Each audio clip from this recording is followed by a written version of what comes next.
Hello my dear learners, very good morning everyone. I am Shashank and I welcome you all on Exampur English Medium Exampur SSC English Medium YouTube channel. So good morning everyone and welcome to the session, and guys, today we are going to discuss the 27th session of the previous year question of series of SSC CPO, CHSL and stenographer exam. So, good morning everyone and welcome to the session, and please confirm your attendance guys. Then we are about to start the session. And today we will be doing the previous year question series of SSC CPO, CHSL and stenographer.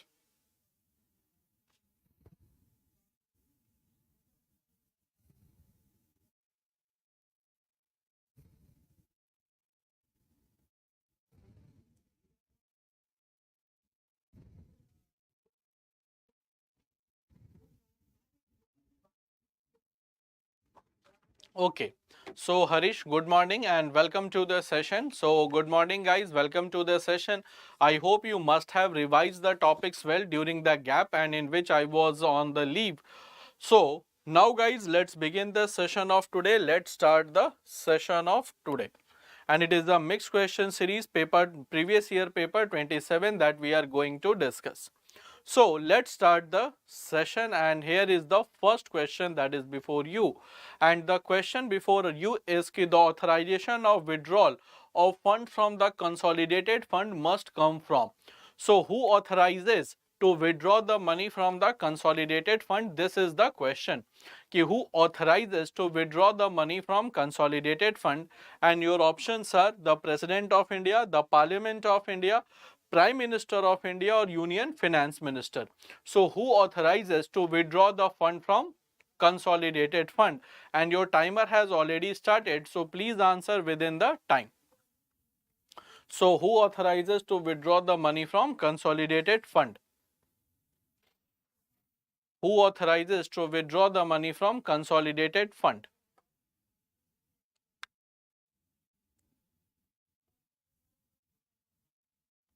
So who authorizes the money to withdraw from the consolidated fund? Okay, that is the Parliament of India. See guys, if I talk about the consolidated fund, this is defined in Article 266 clause 1, and the authorization to withdraw the money from consolidated fund comes from the Parliament.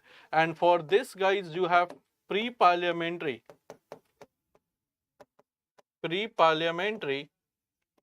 approval is required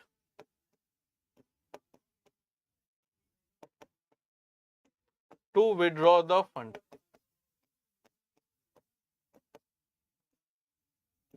To withdraw the fund, pre-parliamentary approval is required. Pre-parliamentary means कि first of all you have to take the approval from the parliament to withdraw the money. So pre-parliamentary approval is required to withdraw the fund money from consolidated fund. And similarly guys, there is a consolidated fund in the state, and that is under the state legislature, and from the state legislature pre-parliamentary approval is required. Now guys, if I talk about President of India, so under him contingency fund that is defined in Article 267. So contingency fund is under the President. So contingency fund, the account is it is held by President and is operated by Finance Secretary.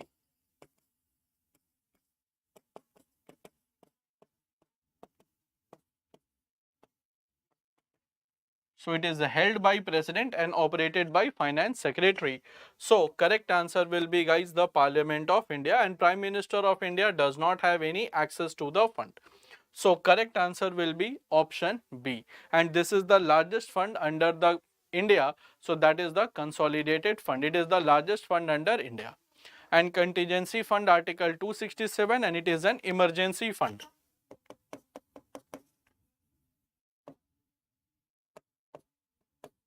It is an emergency fund which is held by President and operated by Finance Secretary. So correct answer will be option B. Okay. Now guys, come to the next question. Next question I think is also very easy for you to answer. Okay, which of the following is the largest committee of the parliament? Although it's a very easy question to answer. Okay, which of the following is the largest committee? Is it Committee on Public Account, Estimation Committee, Public Undertaking Committee, or none of the above? So out of this, which is the largest committee of the parliament? Out of this, which is the largest committee of the parliament?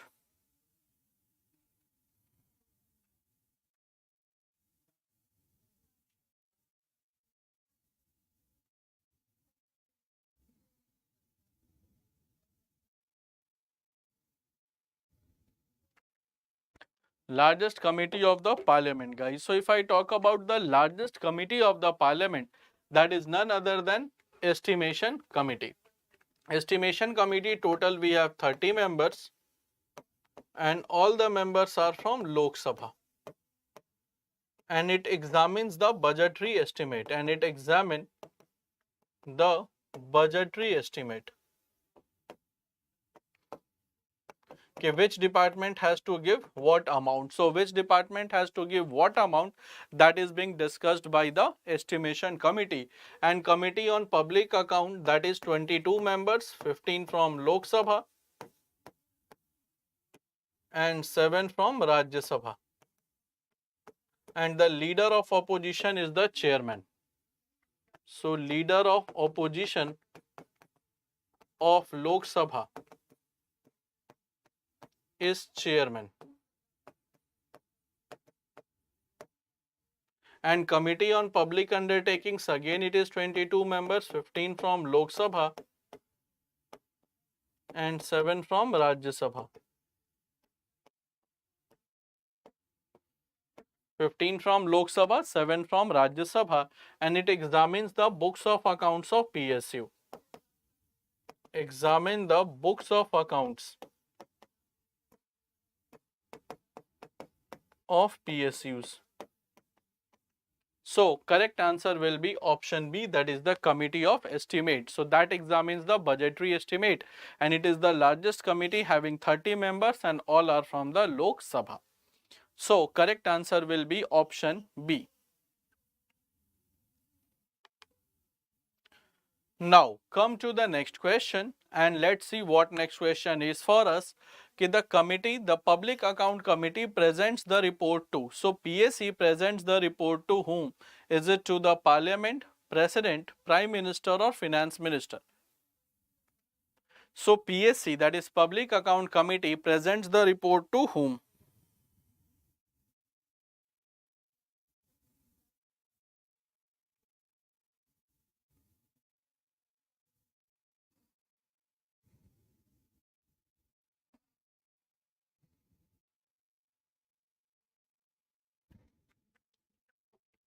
So the public account committee presents the report to whom? So with whom the public account committee presents the report?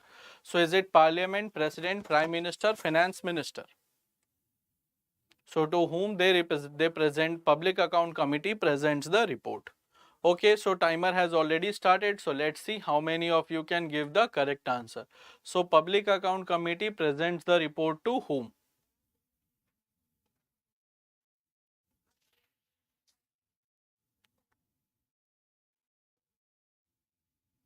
See, public account committee directly presents the report to the parliament. So directly they presents the report to the parliament.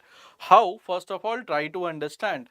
Actually guys, the CAG report is submitted to president. President sends this report to Lok Sabha. Lok Sabha gives this report to PAC. And PAC, what it does with the report of CAG, it scrutinizes. It scrutinizes the report of CAG and present or prepares a fresh report. Prepares a fresh report and prepare a fresh report, and that report is given to the parliament itself. So that report again it is given to the Lok Sabha, that means the parliament itself. So Public Account Committee, guys, directly presents the report to the parliament, and CAG presents the report to the president, and CAG presents the report to the president.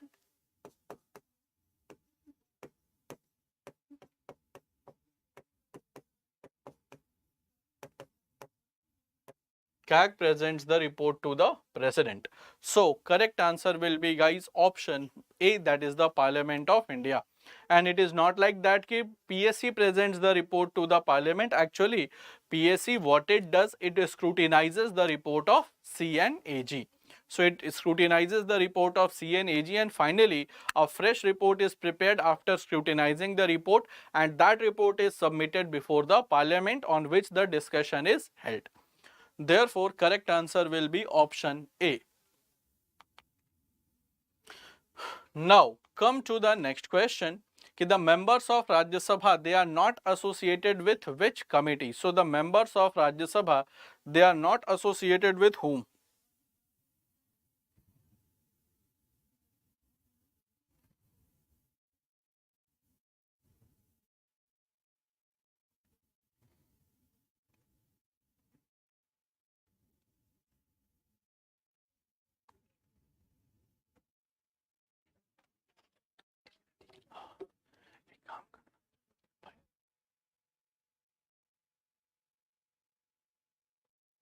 Okay guys, so what will be the correct answer? Members of CAG, they are not associated with Public Account Committee. Okay, so the correct answer is option C.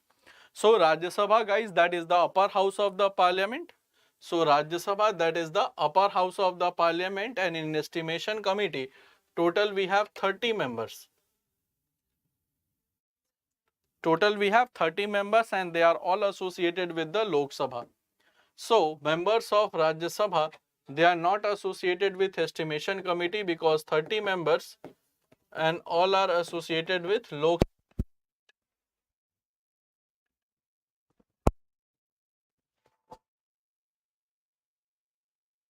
members from Rajya Sabha, and committee on public undertaking 7 members from Rajya Sabha.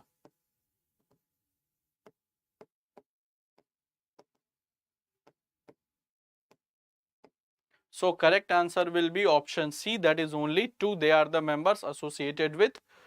Only estimation committee has Lok Sabha members, other both 2 committees have Rajya Sabha.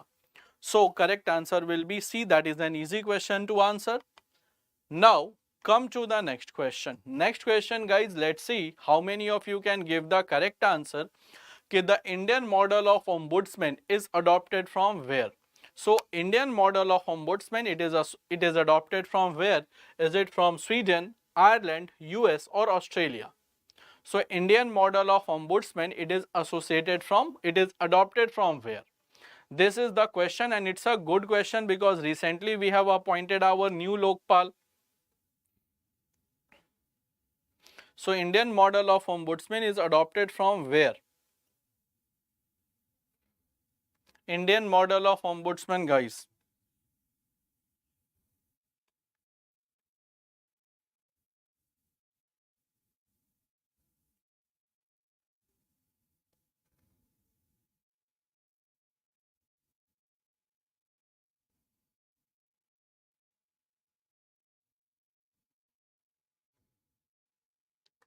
Okay, let's see. Mayuri, okay, everyone is going with option A.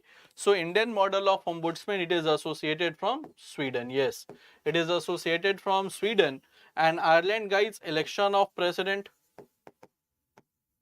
The most important thing is election of the president. It is adopted from Ireland.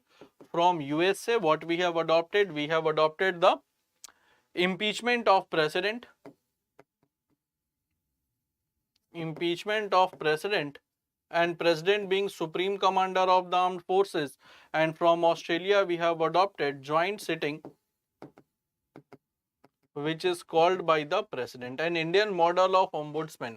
Ombudsman is called Lokpal, means protector of people. protector of people. It is adopted from Sweden.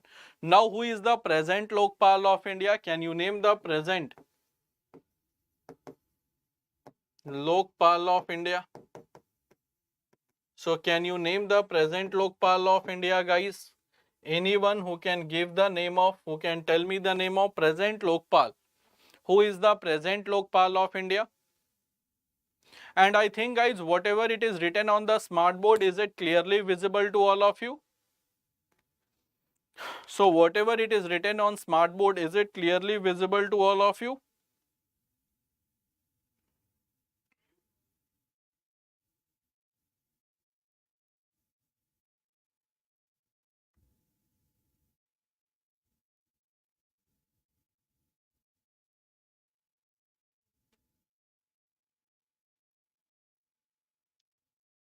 Okay, so that is Justice PC Mohanty. Yes, that is PC Mohanty. It is Pradeep Kumar Mohanty. PK Mohanty. It is Pradeep Kumar Mohanty. So it is retired Justice PK Mohanty. Pradeep Kumar Mohanty.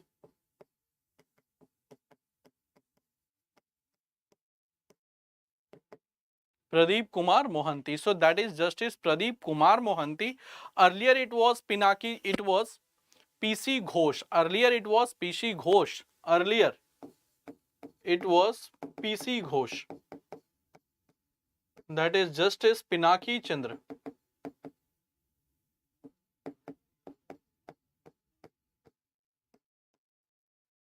Ghosh. So earlier it was Justice PC Ghosh.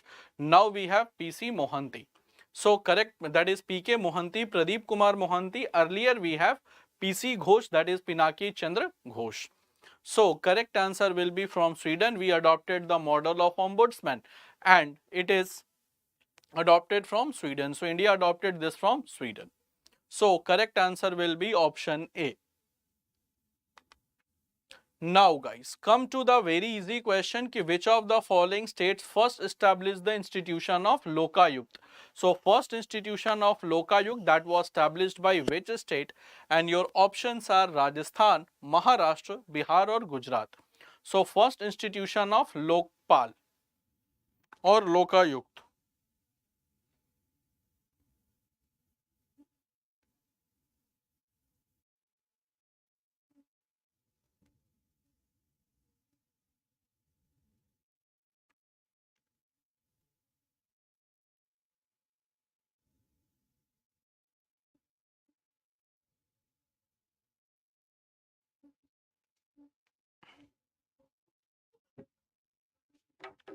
Okay, let's see the correct answer. So, okay, Sanjeev, everyone is going with option B. So, the correct answer, Lokayukt, guys, they are always in the state. And it was the Maharashtra. And it was established through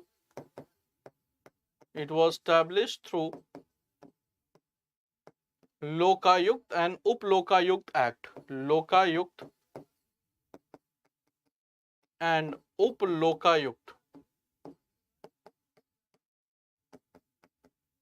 Act 1971. So it was adopted from Lokayukt and Up-Lokayukt Act 1971. So correct answer will be, guys, option B, that is Maharashtra, established through Lokayukt and Up-Lokayukt Act 1971. So correct answer will be option B. Now, okay guys, so before I should proceed to the next question, I will request everyone to please download the Exampur application, because the things which is being offered through this app, they are very much exclusive, that you can download from the Google Play Store. Google Play Store. And what are the features of this app that you can see? Okay, we will be giving you the job alert so that you cannot miss any of the vacancies in which you have the eligibility and age criteria. Other than this, we are giving you structured paid courses at affordable fee. Then free PDFs of the current live session and as well as the current affairs. So you will be getting the free PDFs of the live session plus current affairs session, and current affairs PDF will be bilingual.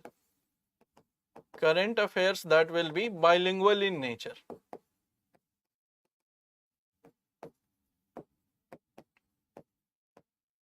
That means it is available both in English plus Hindi. Now you have unlimited quiz to practice, and these quizzes, they will be the topic wise, then subject wise, plus free full length. Full length quizzes. Then free previous year PDFs along with the solution, so that you can understand the level of the examination and you can start preparing according to the need. And All India Scholarship Test to evaluate your performance. To evaluate your performance, we are also offering you All India test, in which your All India ranking will be given, through which you can find where I stand at present. So these are the features, and you can download this from Google Play Store. Now guys, let's come to the how to download. Since we are available on the Google Play Store, go to Google Play Store, then you type Exampur. Once you will type Exampur, the screen will appear like this. So you have to click on install, and if you are using it for the first time, click on let's register. Once you will click on let's register, a small form will be open before you. You have to fill basic of your details, and you have to tick the checkbox, and you have to click on submit button. Once you will click on submit button, the app will get registered and you can start using the application. So this is how you have to download. We are available on Google Play Store. Now guys, come to the next question. Which of the following is not a constitutional body in nature? Very easy question, and if you know what is constitutional body, so simply those bodies which are mentioned in the constitution, they are called constitutional body. UPSC, Finance Commission, Planning Commission, Election Commission. So which of the following is not a constitutional body in nature? Very easy question for all of you. So which of the following is not a constitutional body at all?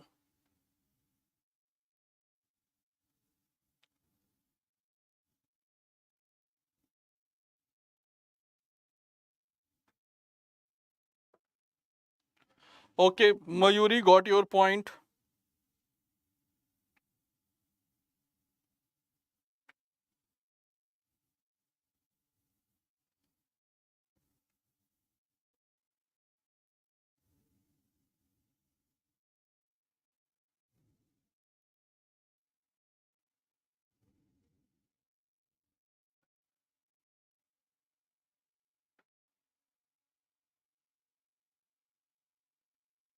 Okay, so let's see the correct answer. So everyone, UPSC, that is 213, Election Commission 224. Guys, UPSC, that is from 315 to 323. That is actually Public Service Commission. This is actually Public Service Commission. And Finance Commission, that is under Article 280, that is Union Finance Commission, and Article 243I, this is State Finance Commission. Then Election Commission, that is defined in Article 324 and Article 243K. So this is Election Commission of India, and this is State Election Commission. And Planning Commission, it was not a constitutional body, it is a statutory body, and it was established on 15th March 1950, and it was dissolved on 13th of the August 2014. So it was established on 15th March 1950, and finally it was dissolved on 13th of the August 2014, and it used to formulate the 5-year plans. So it used to formulate 5-year plans. So correct answer will be option C, guys. So it was established in year 1950 and it was dissolved in year 2014. So we all know when it was established, but some of us knows when it was dissolved. Whenever you will be asked when planning commission dissolved, maximum student answer it in 2015 when Niti Aayog was being established. So body was dissolved in 2014, that is on 13th of the August, and Niti Aayog in place of planning commission came into existence of 1st January 2015. So you should always remember that when it was established, maximum of us knows, but when it was dissolved, some of us knows. So this is the confusion between when it was established and when it was dissolved. So correct answer will be planning commission, and what it used to do, it used to formulate the 5-year plans as well. So correct answer will be option C. Now come to the next question. Just you have to match the following. So Meenakshi temple, Ranakpur temple, Sun temple, Virupaksh temple. Odisha, Tamil Nadu, Karnataka, Rajasthan. Which will be the correct answer? So you have to match the followings with the temples along with their states. So temples along with the state you have to match.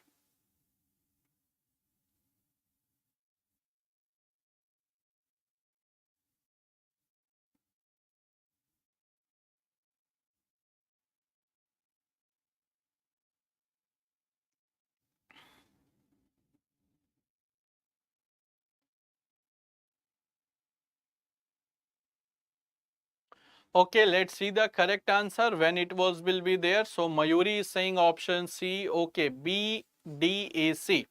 Okay, so let's see what will be the correct sequence.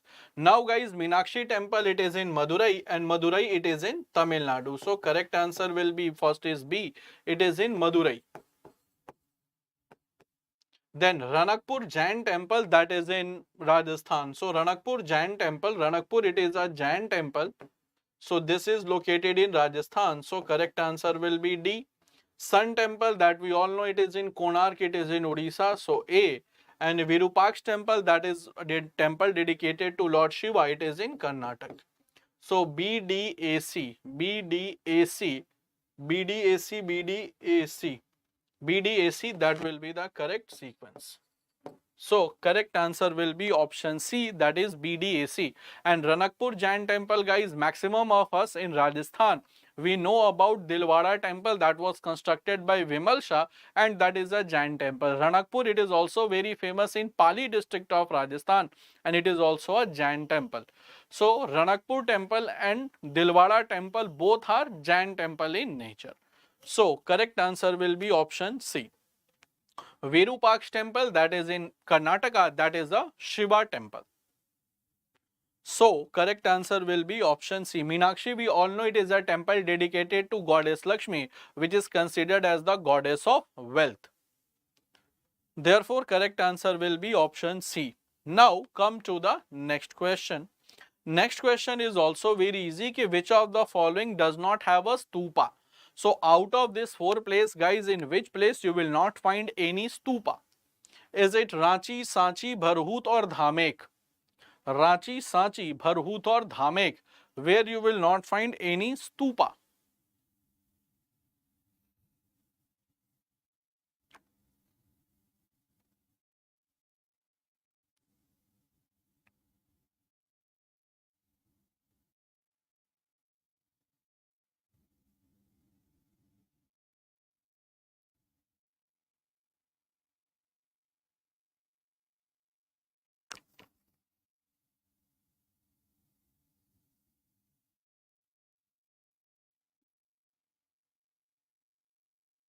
So Ranchi, Sanchi, Bharhut or stupa, where you will find, do not find any stupa in fact.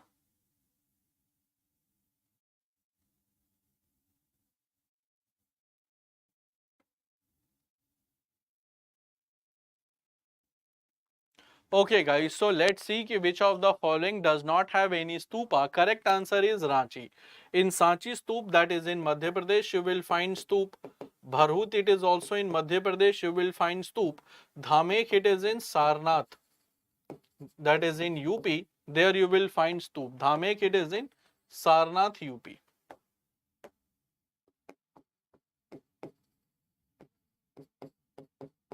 So correct answer will be, it is in Jharkhand. There you will not find any stupa. And stupa, that is defines the demise of Buddha, that defines the demise of Buddha. 563 to 483 BC. So correct answer will be option A, that is in Ranchi. And guys, in Ranchi you will find there is a very famous Devdi temple. Devdi temple, and you will find that whenever Mahendra Singh Dhoni is in Ranchi, he regularly visits the Devdi temple. This is the temple of goddess Durga, and it is said that the uh, Mahendra Singh Dhoni has a very deep faith on this temple, and he says that whatever the success he has got in the field of cricket, that is all because of the blessings of goddess Devdi. So he regularly visits this temple. This is in Ranchi. So sometimes in the state PCS exam, generally they ask कि Devdi temple where it is. So it is in Ranchi, and it is being regularly visited by Mahendra Singh Dhoni as well. So after continuous visiting of Mahendra Singh Dhoni, who is a big celebrity, now this temple has also gained popularity, although it was a temple dedicated to goddess Durga. So correct answer will be Ranchi, guys. It is in Jharkhand. You don't find any stupa, although there is a very famous waterfall over there that is called Hundru Fall. So in Ranchi you will find Hundru Fall, and Hundru Fall, it is on Subarna Rekha river. So on Subarna Rekha river you will find Hundru Fall, and it's a very famous fall. And Subarna Rekha, it is said that you will find the traces of gold, or the traces of gold in Subarna Rekha. So therefore it is called Subarna Rekha. Subarna means swarn, that is the gold, and Rekha means the traces. So you will find the traces of the gold in this river. So it is called Subarna Rekha river. So correct answer will be option A, that is Ranchi. Now come to a very easy question, कि the system of budget was introduced during the viceroyship of whom? So who was the viceroy when system of budget was being introduced? And your options are Lord Canning, Dalhousie, Ripon or Linlithgow. So during whose time period the budget system was being introduced?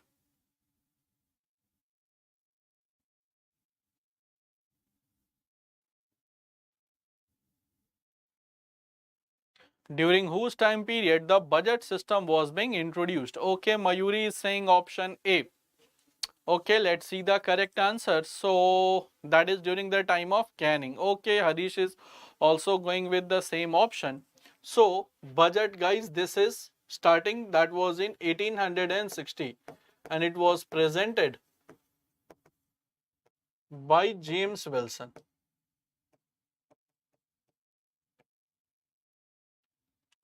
So it is in 1860 during the time of Lord Canning, 1856 to 1862. Now guys, one thing you should remember about James Wilson. James Wilson, in his first budget, of India, that was introduced in 1860, he introduced three taxes.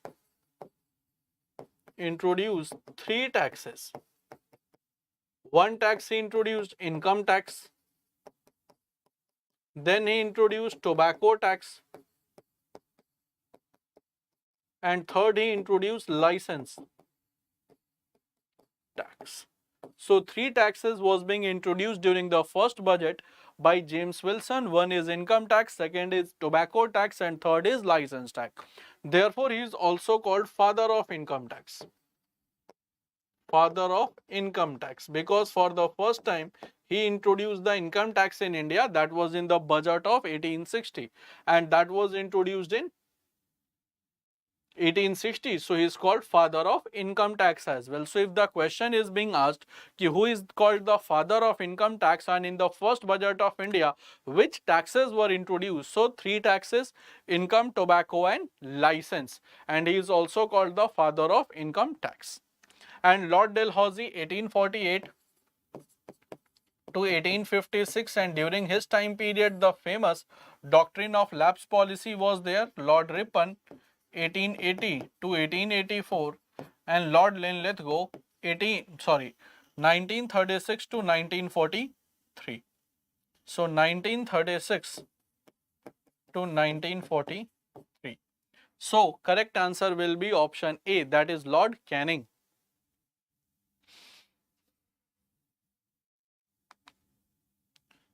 Now come to the next question. I hope guys this question was easy, and if they ask you which type of taxes were introduced by James Wilson in the first budget, so you will answer three types of taxes: income, tobacco and license.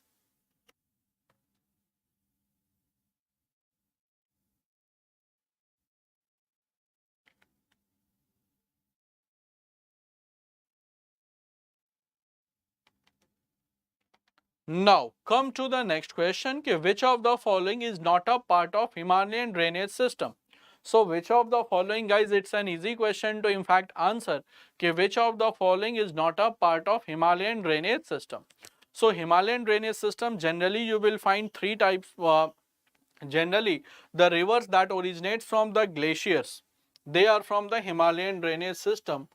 So river that originates from glacier,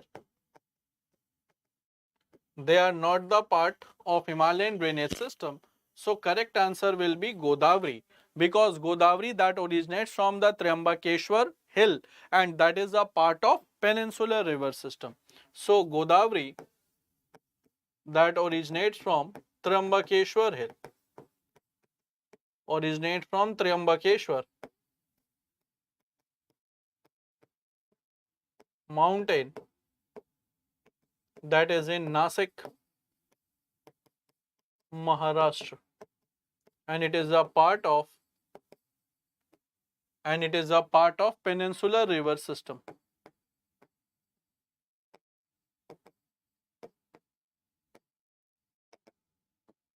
And the length is 1465 kilometers, and it is the longest river of peninsular India.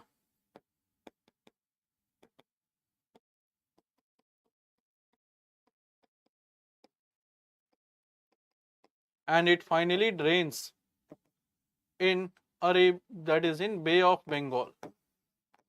So it is a east flowing river. It drains in Bay of Bengal, that is in east flowing river. Indus that originates from the Bokharchu glacier.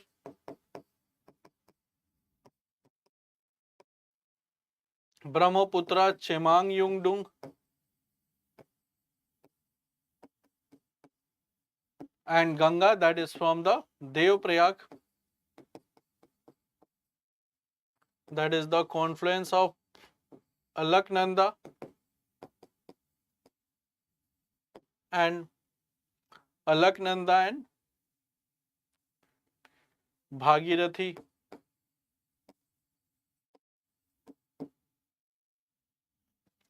So correct answer will be guys, that is Godavari, that is the east flowing river, although it originates from Triambakeshwar, and that is the longest river of peninsular India. So correct answer will be option A. Now guys, come to the next question. Next question we have, which of the following is not a tributary of Indus River? So which of the following is not a tributary of Indus River?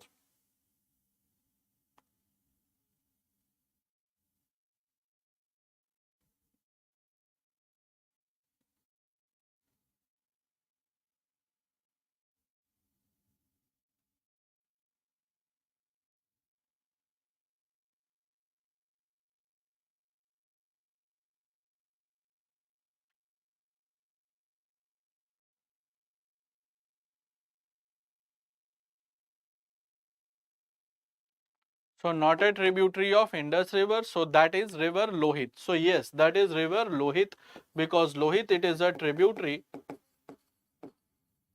of Brahmaputra. It is a tributary of Brahmaputra, and this Lohit river, the famous Bhupen Hazarika Setu, is constructed over there, that is 9.15 kilometers in length. That is 9.15 kilometers in length.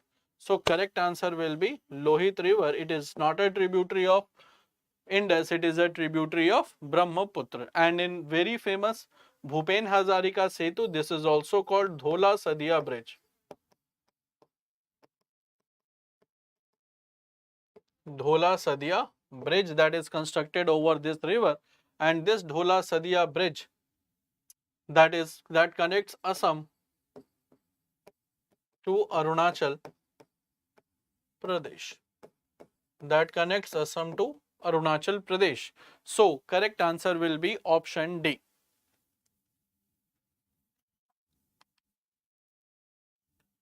Okay, now guys, come to the next question ki money market is what type of market? So money market is what type of market? Short term fund, long term fund, negotiable instrument or sale of share. So what type of market is money market?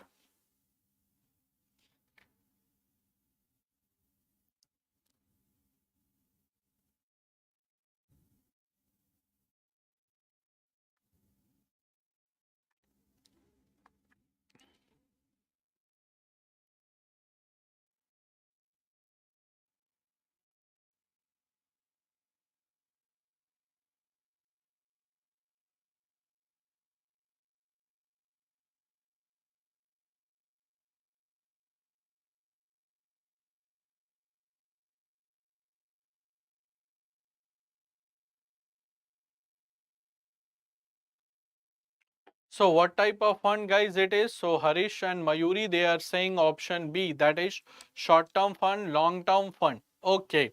So Harish is finally saying the short term fund. Guys, first of all, Indian financial market. Indian financial market, it is broadly classified into two types of fund. One is the short term, that is up to 1 year, and long term, that is more than 1 year. So short term fund, it is money market. Long term fund, it is capital market. Money market, it is regulated by RBI.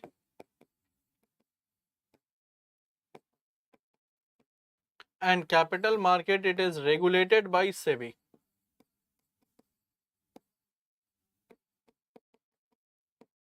It is regulated by SEBI. So it is the short term fund, money market, long term fund, that is capital market, and negotiable instrument. Guys, this is an important fine act, that is of 1881. Negotiable instrument, that is of 1881. And the bank holidays, they are defined in NI Act 1881. So bank holidays, they are defined in Negotiable Instrument Act. So whenever it is being asked in the bank holidays, that is the holidays of the bank, it is defined in which act? So your answer will be Negotiable Instrument Act. And Negotiable Instrument Act deals with three important things, that is bills of exchange, followed by promissory note, and followed by check. So bill of exchange, promissory note and check, they are the three instruments of the money market.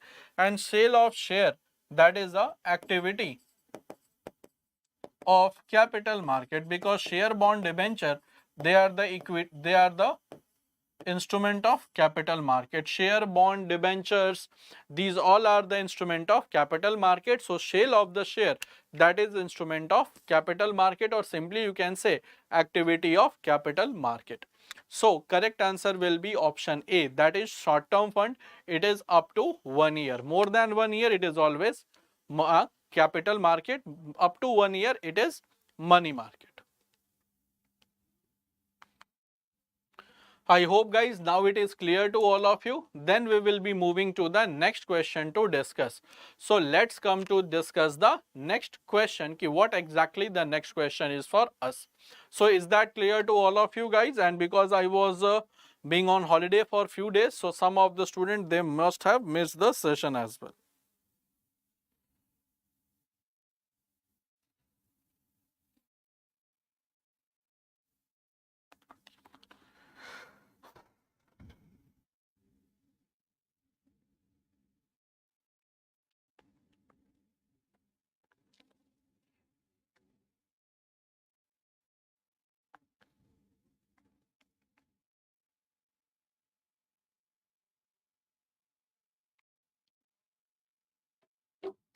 Okay, so now let's come to the next question. Next question is कि the regional rural banks are sponsored by whom? So which authority sponsors the RRB? So which authority sponsors the RRBs? Which authority sponsors the RRBs? Is it Nationalized Commercial Bank, Reserve Bank of India, State Bank of India or Government of India? So which authority, that is the, yes, do you have the session in evening? Yes, but at 5 p.m. So today's evening session will be at 5 p.m. Harish. So today's evening session will be at 5 p.m. Yes, today we have the evening session post-Mauryan Empire that we will be dealing, and today it is at 5 p.m. Okay, so RRBs they are sponsored by whom? So that's an easy question to answer. Okay, first of all, regional rural banks they were established through RRB Act. They were established through RRB Act 1976. RRB Act 1976, and the first RRB that was established on 2nd October 1975, that was Prathama Gramin Bank.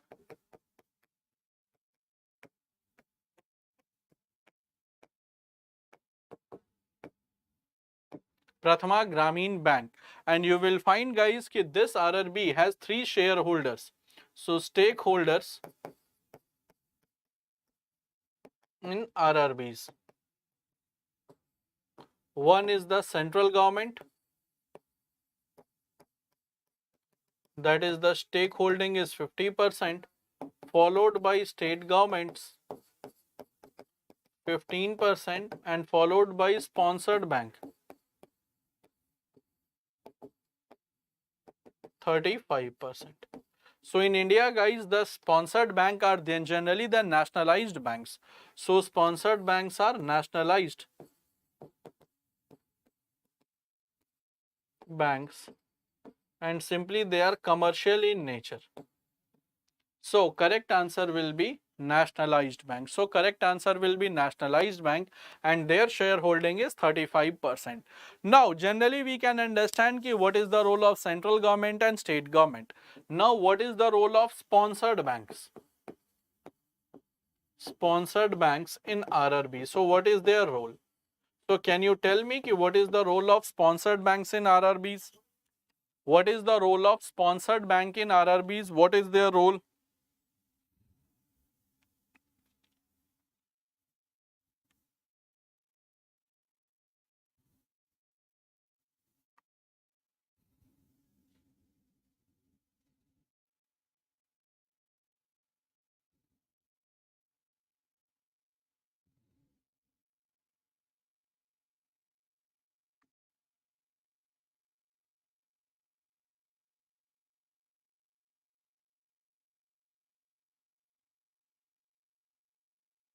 Okay, so what is the role of sponsored bank in RRBs, guys? Can you define what is the role of the sponsored banks in RRBs? Okay, see what is the role of sponsored bank? Actually, the sponsored banks provides financial and managerial assistance. Financial and managerial assistance to RRBs.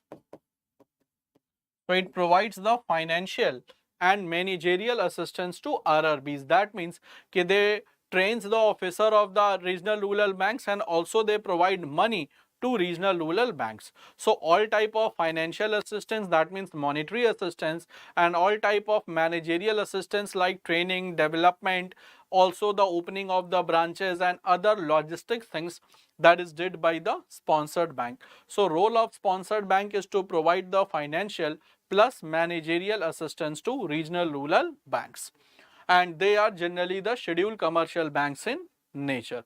So sponsored bank 35% shareholding, and what is their work? To provide the financial plus managerial assistance to regional rural bank. So correct answer will be nationalized commercial banks out of this given options.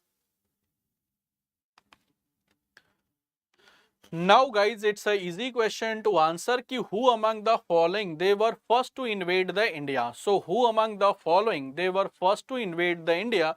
Is it Afghans, Mongols, Turks or Arabs? So out of these, which were first to invade in India? Out of these, which were first to invade in India?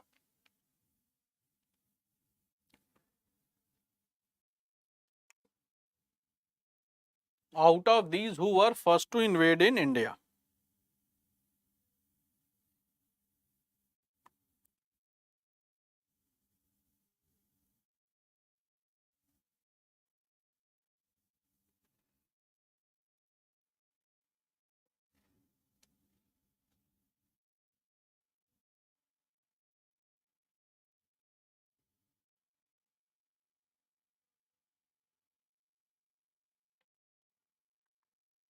First to invade in India, guys, who were they? So that is a very easy answer, guys.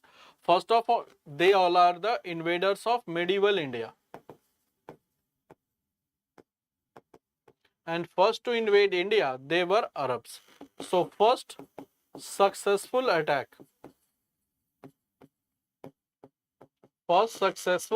of Arab, that was in 712 AD, and that was being led by Muhammad bin Qasim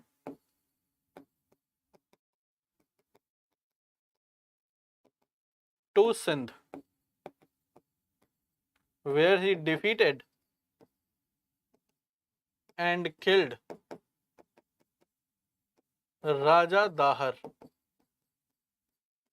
of Hindu Shahi dynasty.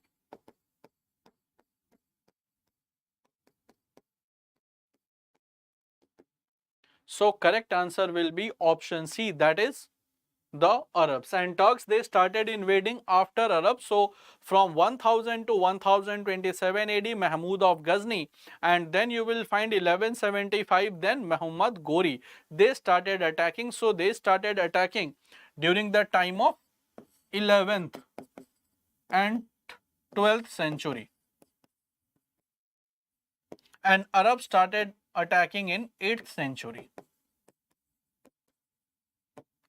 Afghans, they came during the time period of 16th century. Afghans like Lodhis, they were Afghans. So they came during the time of 16th century. And followed by Mongols. Mongols, they came during the time of Iltutmish, and although they did not invaded India, and during the time of Alauddin Khilji, the attack became very popular of the Mongols. And Alauddin Khilji, that was in 13th century. So he was in 13th century. So during the time of 13th century they started, and Afghans like Lodhis, they were Afghans, and they were defeated in 1526, the first battle of Panipat. So that was in 16th of the century. So correct answer will be Arab. They started invading from the 8th century, and these are all dates. All dates they are in AD.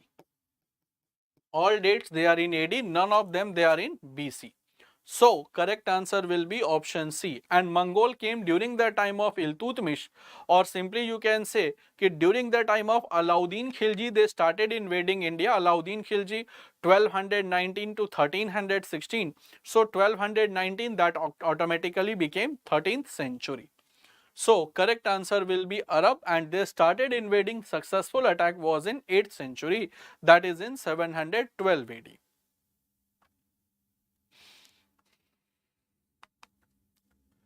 Now guys, come to the next question. Next question is ki who was the president of the Banaras session of INC in 1905? So who was the president of Banaras session of INC in 1905? And your options are Gandhi ji, Gokhale, Bipin Chandrapal, Dadabhai Nauroji. So in which year who was the president of Banaras session of INC?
Okay guys, so let's see the correct answer ki Banaras session who was the president. The correct answer will be option B.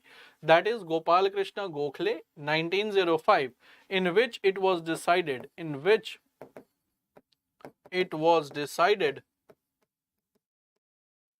to launch anti-partition movement or Swadeshi and boycott movement. Swadeshi or boycott movement against partition of Bengal. Against partition of Bengal. So correct answer will be option B. And Bipin Chandrapal guys, he was an extremist leader, never became the president. Extremist leader, he never became the president. Mahatma Gandhi only one time, he was the president in 1924. That was the Belgaum session. And Dada Bhai Nauroji 1886. Then in 1896 the Calcutta session of Indian National Congress, he was the president, in which it was being the word of Swaraj. 1906 he was the president in 1906, 1886, 1906. Oh, not 1806, 1906 Calcutta session. That was the Calcutta session in which the word Swaraj was being used. So correct answer will be Gopal Krishna Gokhale. He was the president of INC in 1905. And Bipin Chandrapal, since he was an extremist leader, he never became the president of Indian National Congress.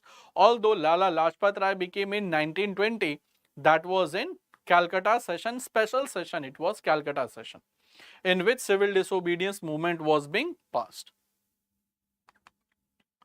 Now come to the next question. That's an easy question to answer. Ki who was the first Indian woman president of INC? Who was the first Indian woman president of INC? First Indian woman president.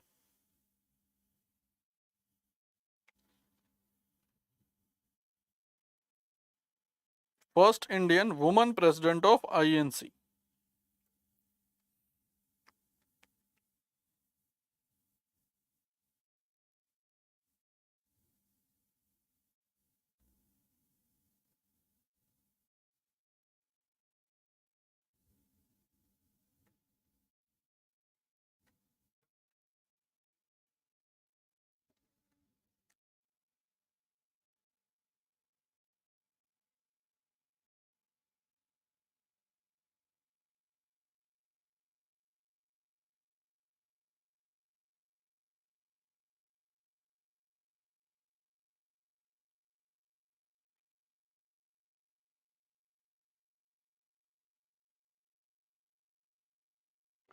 Okay. So first woman president, that was in 1925 guys. That was in 1925. Sarojini Naidu. 1925 Kanpur session.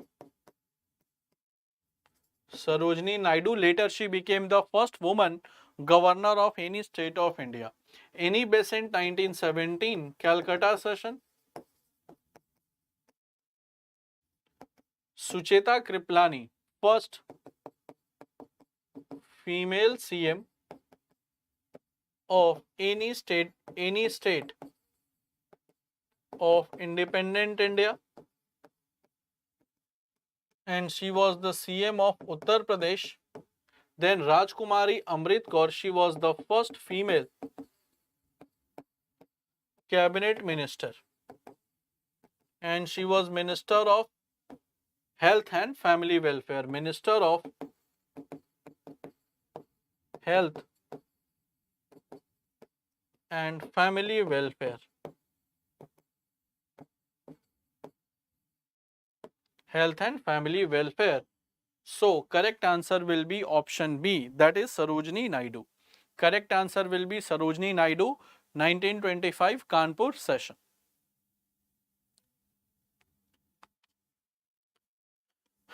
Now guys, come to the next question.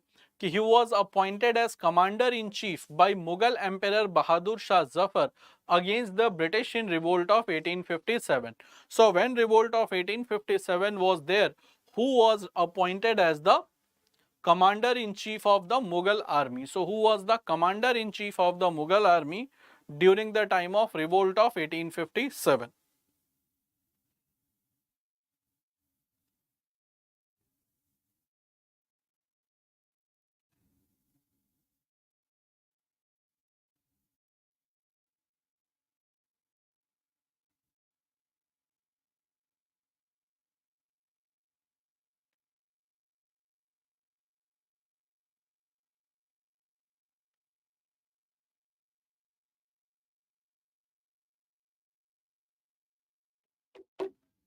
Okay. So who was this guys? So that was option A guys, that was Muhammad Bakht Khan, or simply you can say Bakht Khan. He was the commander of Bahadur Shah Zafar, and Bahadur Shah Zafar guys, he was devotee of Nizamuddin Aulia. Therefore he is also called Sufi Pir, and he was a good poet of Persian. Therefore adopted the title of Zafar, adopted the pen name of Zafar. And Wajid Ali Shah guys, he was the last Nawab of Awadh, and he was deported to Calcutta on the ground of maladministration. So correct answer will be option A, that is Muhammad Bakht Khan. He was the commander-in-chief of Mughal army of Bahadur Shah Zafar, and Bahadur Shah Zafar was the last ruler of this Mughal empire. After his death, the Mughal empire ended. So Mughal empire ended in year 1857 technically, and he was deported to Rangoon, where he died in 1862.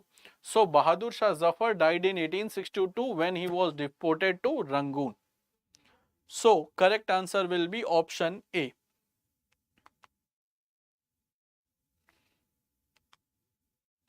Now come to the next question. In which of the following years Cornwallis Code was enacted? So which of the following years Cornwallis Code was enacted? And your options are 1723, 1857, 1793 or 1805. So Cornwallis Code was enacted in which year? Cornwallis Code.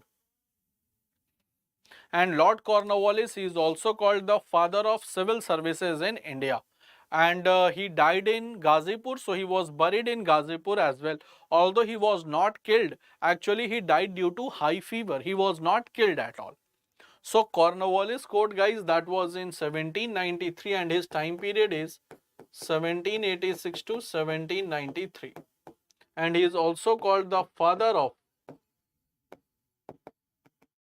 civil services. He is also called the father of civil services in India. And he also introduced the permanent settlement.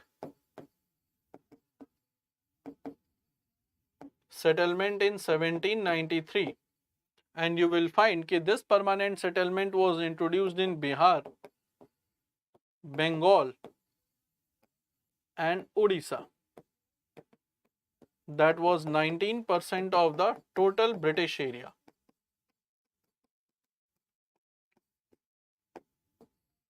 19% of the total British area that was being introduced. So correct answer will be 1793. And he died in Ghazipur because of high fever. So he was buried in fact in Ghazipur. So correct answer will be option A, that is 1793.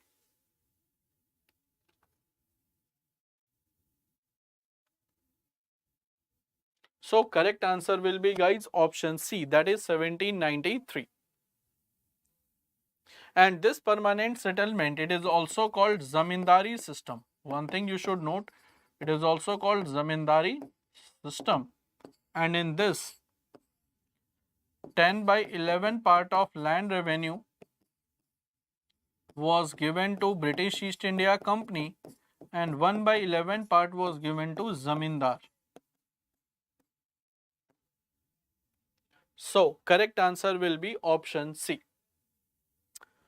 That is in 1793. I hope, guys, this is clear to all of you. And this permanent settlement we have discussed many times. In the permanent settlement, zamindars, they were declared the owners of the land, and zamindars, whatever the revenue they will collect out of this 10/11 part of the total revenue, that will be kept by British East India Company, and 1/11 part that will be given to zamindar as a commission. So what will be the motive of zamindar? To exploit the farmers more and more so that they can get the revenue more and they will get the commission as well. So this was the main objective of permanent settlement, to end the fluctuation of revenue for the British Empire. To end the fluctuation of revenue for the British Empire. So correct answer will be option C. I hope, guys, that is clear to all of you ki what was the main objective of implementing the permanent settlement, to end the fluctuation of revenue for the British Empire. Now let's come to the next question. Ki out of the following, who led the Khilafat movement? Out of the following, who led the Khilafat movement?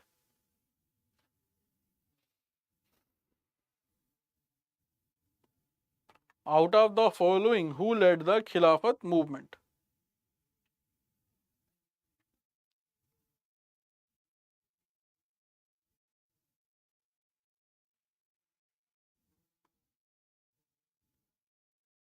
Out of the following, who led the Khilafat movement? So Muhammad Ali Jinnah, Bakht Khan, Zakir Hussain or Shaukat Ali? Very easy question, guys.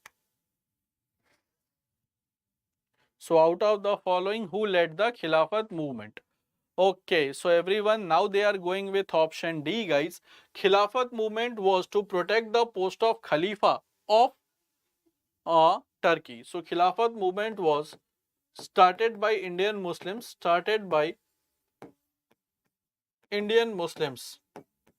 Why? To protect the post of Khalifa, of Caliph or Khalifa of Turkey. And that was in October 1919. And this was started from Bombay by Ali brothers. So started by Ali brothers.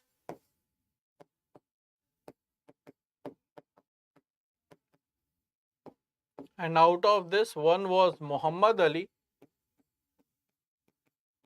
and one is Shaukat Ali. So correct answer will be option D, guys, that is Shaukat Ali. And why to protect the post, why to protect the Caliph of Turkey? Because Indian Muslims considered Caliph of Turkey as their religious and political head. So the Indian Muslims considered the Caliph of Turkey as their religious and political head. Therefore, they started the movement to protect the post of Caliph of Turkey in India. Although guys, this post of Caliph of Turkey was ended by Mustafa Kemal Pasha, who was a person from Turkey. So Mustafa Kemal Pasha is also considered as the father of modern Turkey. So Mustafa Kemal Pasha is considered as the father of modern Turkey.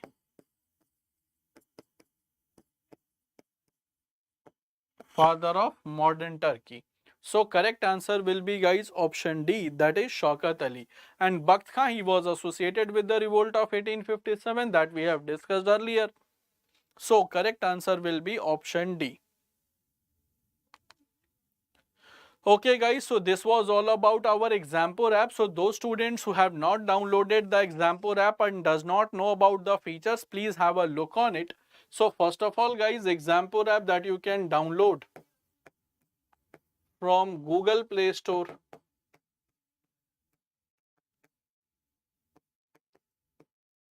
Now, first of all, you will be getting the job alerts of all the important examination so that you cannot miss any vacancy in which you are eligible. Other than this, we are offering you the structured paid courses at affordable fee so that it should not hurt your pocket and you should prepare your examination properly. Then you have the free PDFs including the PDF of current affairs, and this current affairs PDF, it is available in Hindi as well as in English. So this is available in English as well as in Hindi. So in whatever your medium you are comfortable to prepare, you can do so. Then you have unlimited quiz to practice, and these quizzes will be the sectional quizzes, topic wise quizzes, plus full length, so that you can prepare well for your examination. Then free previous year question along with solution. So whenever guys you start preparing for any examination, when you try to know what is the difficulty level of the exam, what type of question comes, so that you can prepare according to the need. And the most important problem is what type of questions that comes. And free PDF, the previous year question plays an important role. Once you analyze the previous year question of past 4-5 years, then you will get to know what is the difficulty level and how the question comes in exam. So free previous year solve paper along with the solution, that is also given, and all India scholarship test to evaluate your performance. So test provide an important segment for your preparation, and just to evaluate your performance, all India test is provided. So just to evaluate your performance, all India test is necessary to write. So these are the features of our Exampur app. Therefore, I am saying so to download the application. Okay, so these were the features of application. Now let's move to the next question. Next question is very simple. In which year did the East India Company acquire the Diwani rights of Bengal? So in which year East India Company finds the Diwani right of Bengal?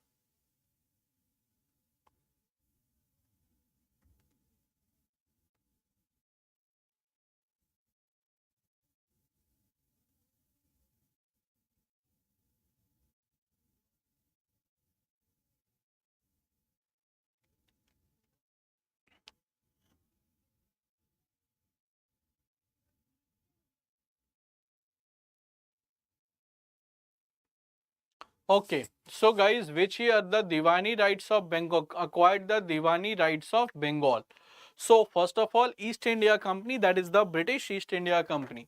So British East India Company, when they won the Battle of Buxar, so British East India Company, when they won Battle of Buxar on 22nd October 1764. On 12th of the August 1765, they signed Treaty of Allahabad. And in Treaty of Allahabad, what was being said? Ki the Diwani rights of Bihar, Bengal and Odisha will be given to British East India Company. So Diwani rights of Bihar, Bengal and Odisha will be given to British East India Company. And Diwani rights means tax collection. Tax collection rights will be given to British East India Company, that is through 22nd of 12 August 1765. And finally, after getting this thing, the British Empire made themselves economically very stronger. And during this time period, so diarchy started from 1765 to 1772. So this diarchy started from 1765 to 1772, and it was started by Robert Clive. Started by Robert Clive and ended by Warren Hastings.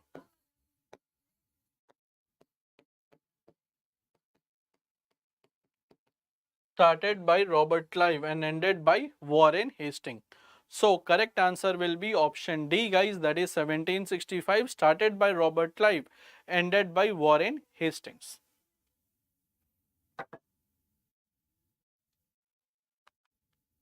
So I hope, guys, this question is easy for you and you must have understood what was the main purpose of introducing the diarchy, so that the British government or British East India Company should become economically powerful.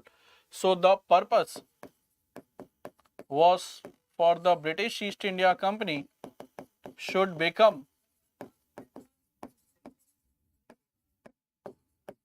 economically powerful and should be free from administrative duties, administrative responsibilities, because the administration that was given to Nawab of Bengal. So administration was given to Nawab of Bengal, and Nawab of Bengal at that point of time was Nazmud-Dawla, and he was another son of Mir Jafar. So he became the Nawab, although British East India Company prime target was revenue collection, and British East India Company was free from the administrative responsibilities. So free from administrative responsibilities, and the main purpose was collecting the income. So correct answer will be option D, that is 1765. Okay, so this was the purpose of the diarchy system. Now guys, come to the next question. Which of the following years All India Harijan Seva Sangh was founded?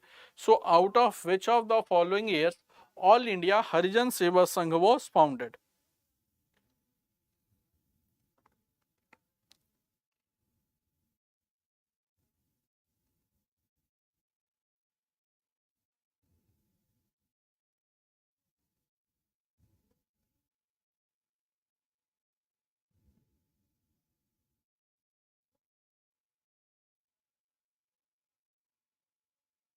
All India Harijan Seva Sangh. Okay, Akhileshwar, point is taken.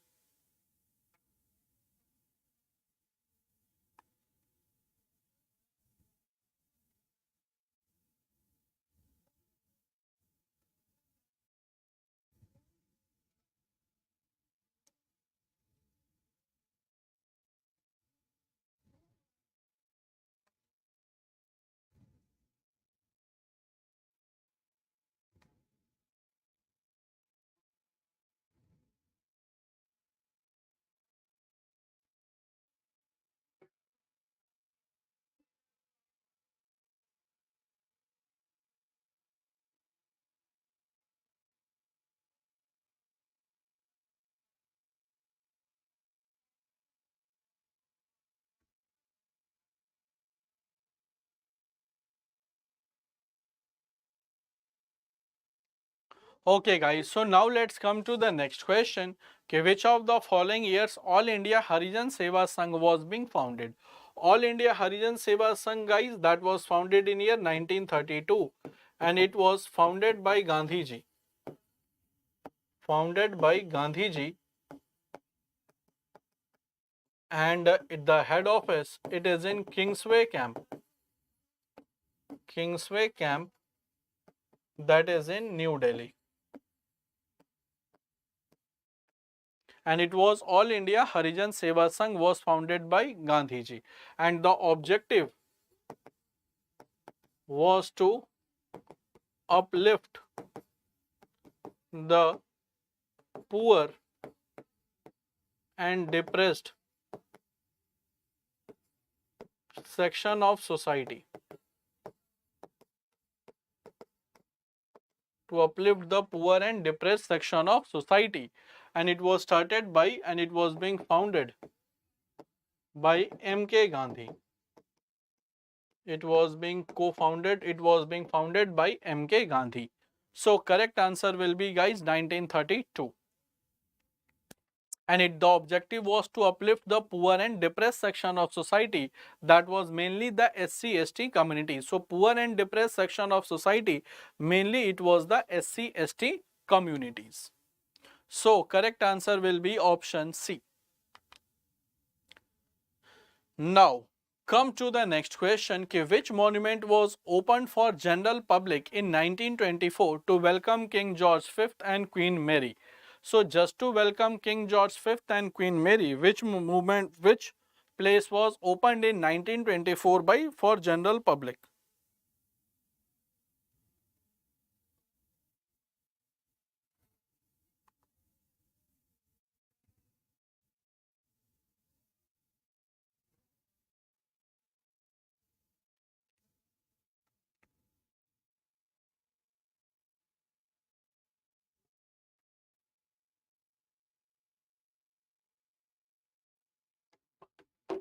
Okay, let's see the correct answer, guys. That is the Gateway of India. So King George V, Queen Mary, they came in 1911 to attend Third Delhi Darbar, and it was the Gateway of India, for it was constructed to welcome, that is in Bombay, and it was in 1924 it was opened for general public. So in 1924 it was opened for general public. So correct answer will be option B. And Victoria Memorial, it is in Calcutta and it was commissioned during the time of Lord Curzon. So it was commissioned during the time of Lord Curzon, and George V and Queen Mary, they personally came to India to attend the third Delhi Darbar that was held in Diwan-e Khas, Red Fort. And the third Delhi Darbar, it was held in Red Fort, that was in Delhi, and it is held in Diwan-e Khas. It was held in Diwan-e Khas. So correct answer will be option B, guys, that is the Gateway of India.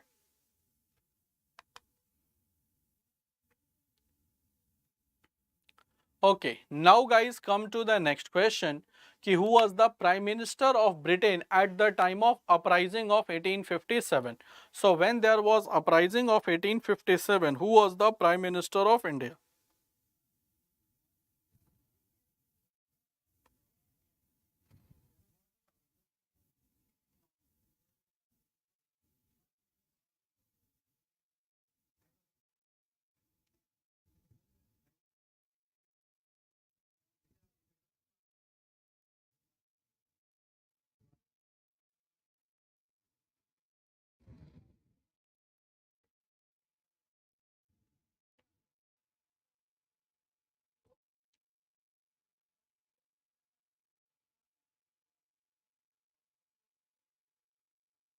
Okay, let's see the correct answer. So that is option B, guys.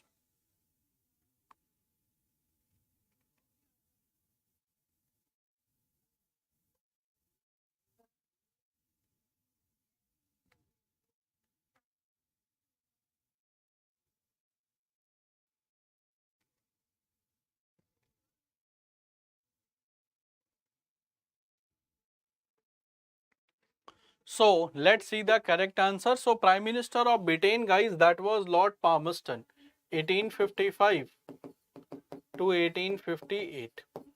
So that was Lord Palmerston, who was the Prime Minister of Britain during the revolt of 1857, and Queen was Queen Victoria. Queen was Queen Victoria, who was the Queen of Britain, and at that time the King of India, King of Mughals, that was Bahadur Shah Zafar.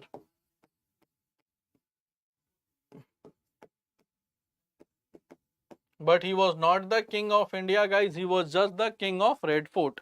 So 1837 to 1857 is the time period. So Lord Ludwig, Lord Bentinck, that we remember him for the anti-sati law in 1829. So we remember Lord Bentinck as the person who introduced the anti-sati law in 1829, and also through the Charter Act of 1833. He was designated as, so he was earlier Governor General of Bengal, and he was designated as the Governor General of India. So the person who was Governor General of Bengal, he was designated as Governor General of India through anti-sati law of through Charter Act of 1833. And Lord Canning, he is always remembered for introducing the Widow Remarriage Act. So he also introduced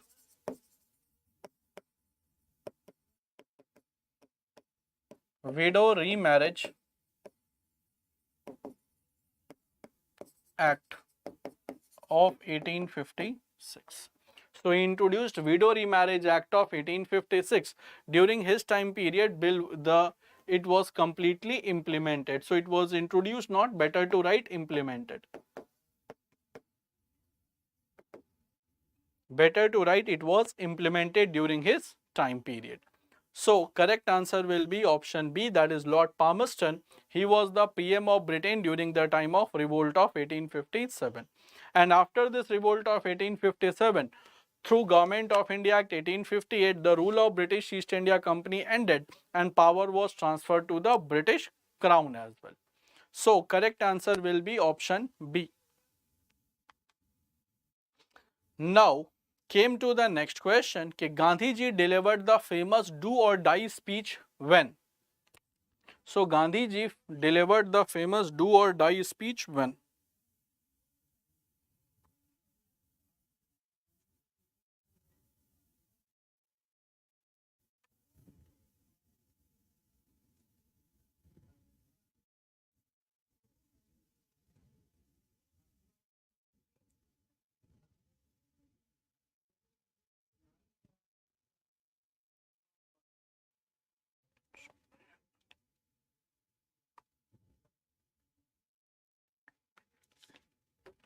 Okay, let's see the correct answer. So Gandhi ji delivered the famous do or die speech in the which event?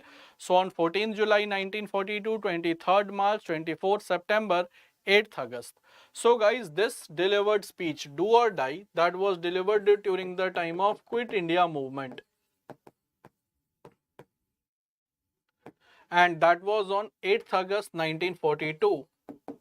And this was being given from Goaria Tank Maidan. Now it is called Agast Kranti Maidan, that is from Bombay, and this slogan was coined by Yusuf Meher Ali, that is do or die. Do or die slogan was coined by Yusuf Meher Ali. So this thing you should remember, that this do or die slogan, that was coined by whom? So this do or die slogan was coined by Yusuf Meher Ali. So that you should remember, guys. And this person, Yusuf Meher Ali, also coined the slogan Go Back Simon, or Simon Go Back. And Yusuf Meher Ali also coined the slogan coined the slogan Simon Go Back or Go Back Simon?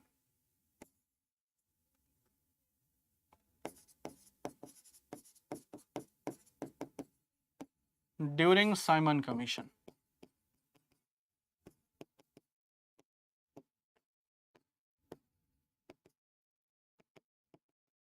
That came in 1927 to 1928. So Yusuf Meher Ali guys coined two of the slogan. One is do or die and second is Simon Go Back. So that thing you should remember because these are some unique questions that may come in your exam ki who coined the slogan Go Back Simon or who coined the slogan Simon Go Back or do or die. Both were coined by Yusuf Meher Ali. So that you should remember for your examination. So correct answer will be guys option D, that is on 8th August 1942. And in March 1942 the Simon Commission came, Cripps Commission came, and once Cripps mission failed, that resulted in the starting of this very famous that is the Quit India movement. Now, what was the main reason of calling of the non-cooperation movement? So, what was the main reason of calling of non-cooperation movement? Options are Gandhiji was seriously ill, Gandhiji was arrested and compelled to stop the movement, a police station at Chauri Chaura was set on fire by mob. Three movements, the movement completed the target. So, what was the reason guys why this non-cooperation movement was withdrawn? Why the non-cooperation movement was being withdrawn? Guys, the correct answer will be option C, because on the 4th February 1922, Chauri Chaura, it is near Gorakhpur, where a mob set fire in the police station, where 20 to 23 policemen plus 3 civilians, they were burnt alive. And Gandhiji finally when heard this news, so on 12th of the February 1922, Gandhiji decided to withdraw the movement. Gandhiji decided to withdraw the movement on 12th February 1922. So correct answer, that is the correct answer will be option A. And this was started, non-cooperation movement started in 1920 and ended in 1922. A very famous slogan of this movement was Swaraj within a year. So the famous slogan of this movement was Swaraj within a year. So correct answer will be option C. Correct answer will be guys option C, that is Swaraj within a year. That was the very famous call of Mahatma Gandhi during non-cooperation movement. And guys, once this movement was being withdrawn on 4th February, on 12th March, so in against that, C.R. Das and Motilal Nehru started Swaraj Party. So on 1st January 1923, C.R. Das and Motilal Nehru started Swaraj Party.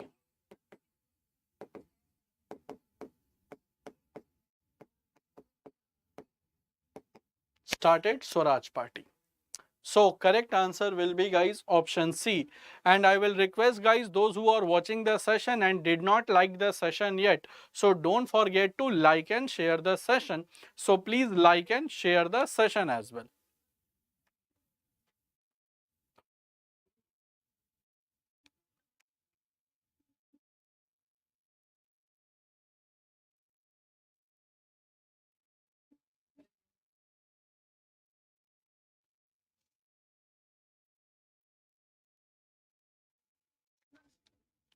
Okay, so correct answer will be guys option C. Now come to the next question, ki when did peasant movement in Bardoli begin? So in which year, guys, the peasant movement in Bardoli started? And your options are 1943, 1934, 1928 or 1919. So in which year the movement at Bardoli started? 1943, 1934, 1928, 1919.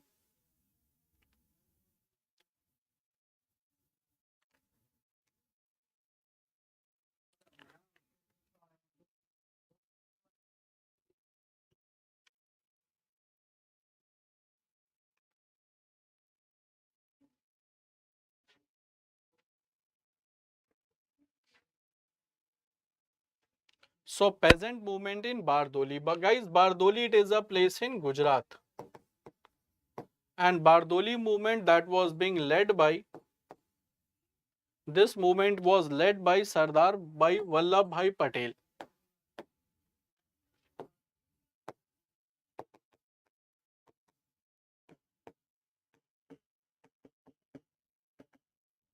In 1928. And after success of this movement, Vallabhbhai Patel got the title of Sardar.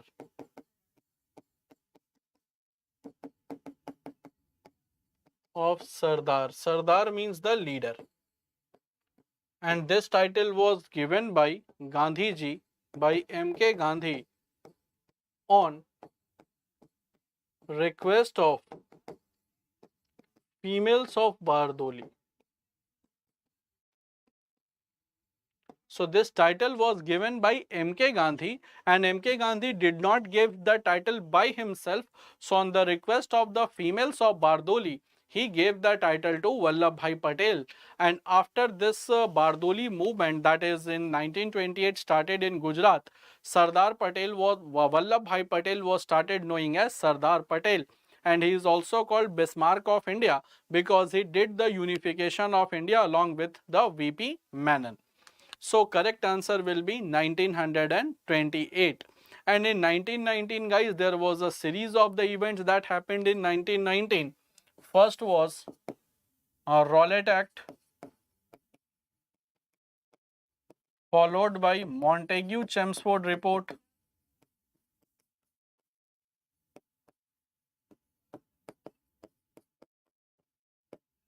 then Jallianwala Bagh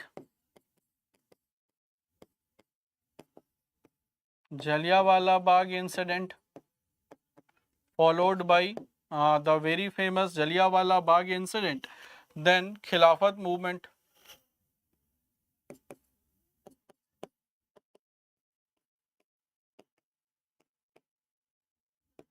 So these all happened in 1919.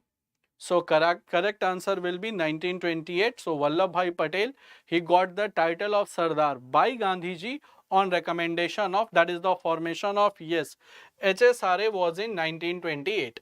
So formation of HSRA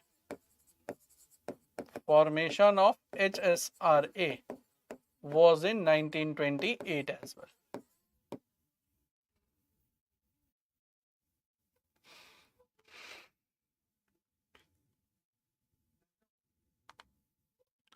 Now guys, come to the next question. Ki who organized a march at the Tanjore coast to break the salt law in April 1932? In 1930, that is Nehru report, that also came in 1928, Mayuri. Nehru report that was being introduced by Pandit Motilal Nehru.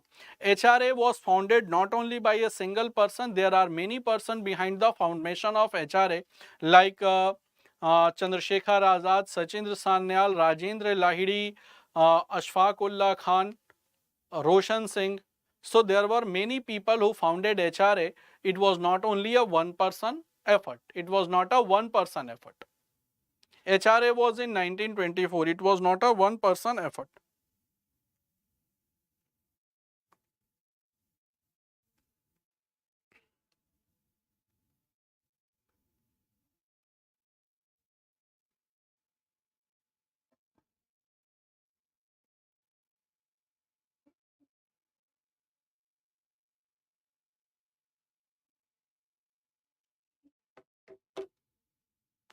Okay guys, let's see the correct answer ki who did the salt Tanjore cause to break the salt law.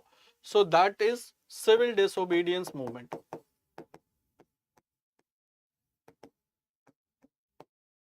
This is also called salt satyagrah.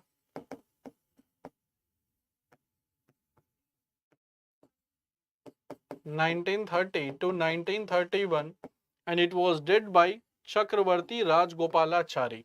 So it was did by Chakravarti Rajgopalachari guys, and who is also called Rajaji, and he was the first Indian Governor General of independent India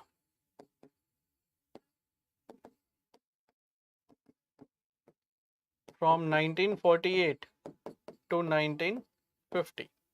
And Khan Abdul Ghaffar Khan, he is also called Frontier Gandhi,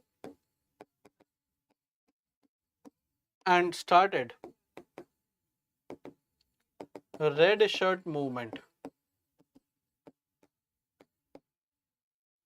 that is also called Surkhposh Andolan.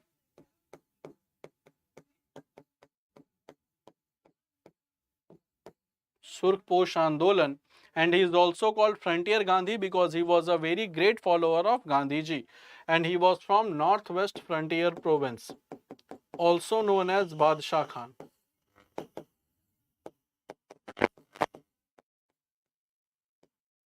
Also called Badshah Khan. So correct answer will be guys option B. And Mahatma Gandhi, he started the non-civil disobedience movement from and started through the Dandi March, and it started from the Dandi March guys. So correct answer will be option B, that is C Rajgopalachari or Chakravarti Rajgopalachari. And Mahatma Gandhi started Dandi March, and he started Dandi March from 12th March to 6th April 1930. And Dandi, it is in Gujarat. It is a coastal area in Gujarat. So it is a coastal area in Gujarat guys. So correct answer will be option C, that is Chakravarti Rajgopalachari. Now guys, come to the next question. Let's come to the next question. Ki All India Muslim League was founded in 1906 at where? So where All India Muslim League was being founded?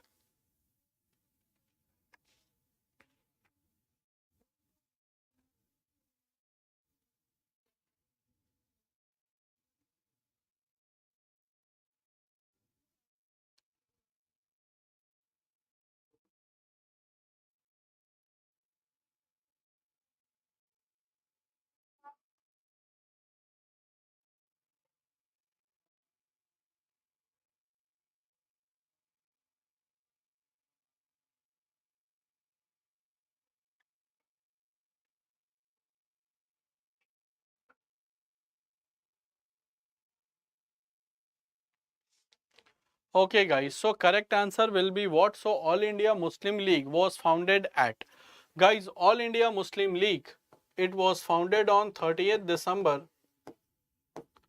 1906 at Dhaka. Dhaka because Dhaka was capital of East Bengal. Capital of East Bengal, and was a Muslim dominated area. And was a Muslim dominated area. And since it was guys a Muslim dominated area, so you will find that it was being started at Dhaka, and the founder member were Nawab Salimullah and Aga Khan. Nawab Salimullah and Aga Khan. And what was the objective? So since it was being introduced, and the objective of this Muslim League, objective was to protect the political interest of Muslims in India. Political interest of Muslims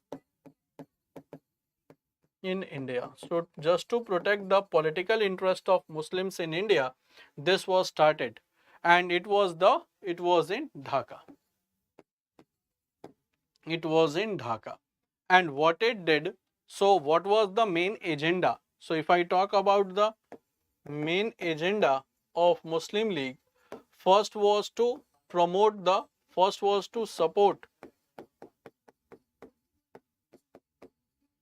partition of Bengal, and then to demand the separate electorate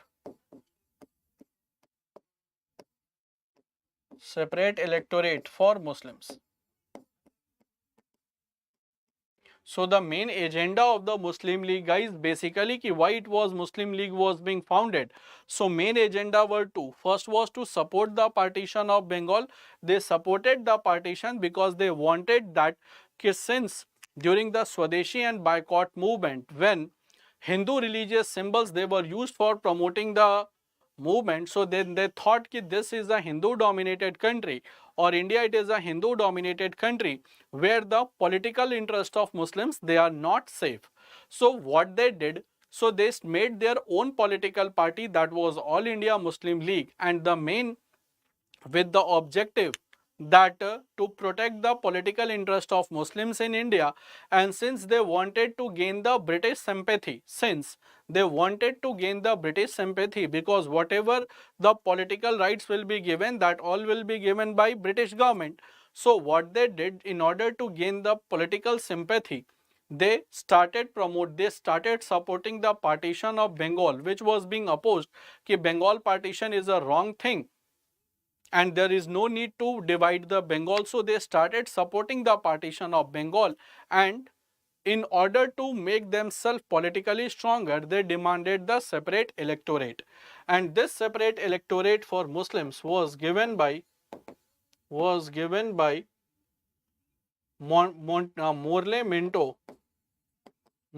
Minto reforms. So this separate electorate was given by British through Morley Minto reform, that is called Indian Council Act. This is called Indian Council Act 1909, where voters plus contestant both will be Muslims.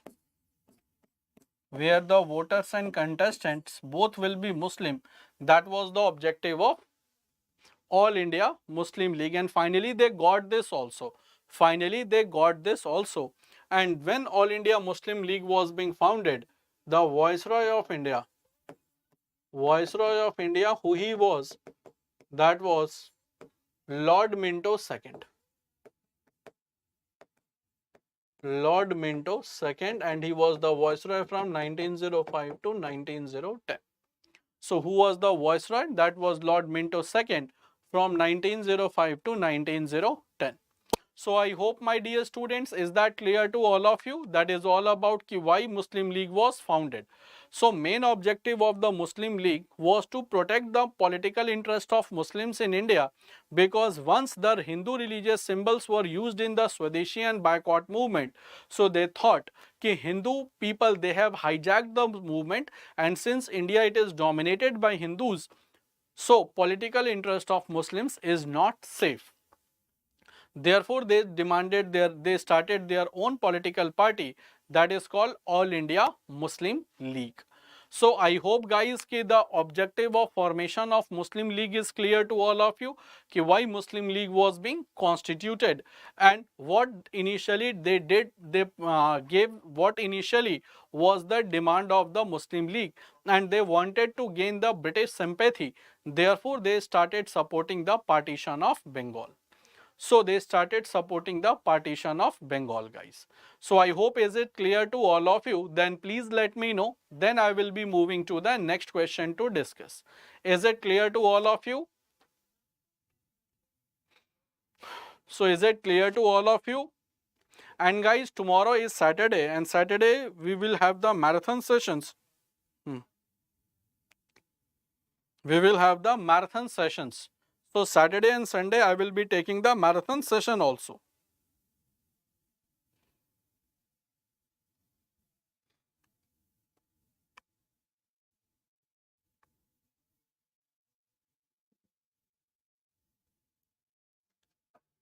Okay guys, so now let's move to the things. Okay. Guys, now this is the schedule of our YouTube class that we do on the regular basis, that is on the YouTube. Morning session, it is dedicated for all type of examination. Like at 8 p.m. Devendra sir comes with the current affairs, 9 reasoning by Ankit sir, English by Tausif sir. I come at 11. Then Deepmani sir is not well today, so I compensated his session and he comes at 12. Then Sanjay Tomar sir for maths at 1. Then in evening session guys, that is the evening session, we have a dedicated slot for the CGL examination. English will be at 2 by Juhi ma'am, then reasoning at 3 by Ankit Sharma sir. I will be taking the session not at 4, I will be taking the session at 5. So now my timings are changed guys, and the timing of Deep Money sir is also changed. My new timings will be 5 p.m. and Deep Money sir will be taking the session at 4 p.m. So Deep Money sir will be taking the session of science at 4. I will be taking the session at 5. And maths Sanjay Tomar sir will be taking the session as usual at 5 p.m. That he will be taking the session at 5.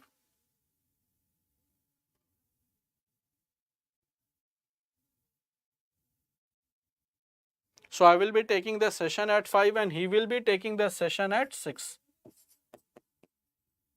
He will be taking the session at 6 p.m.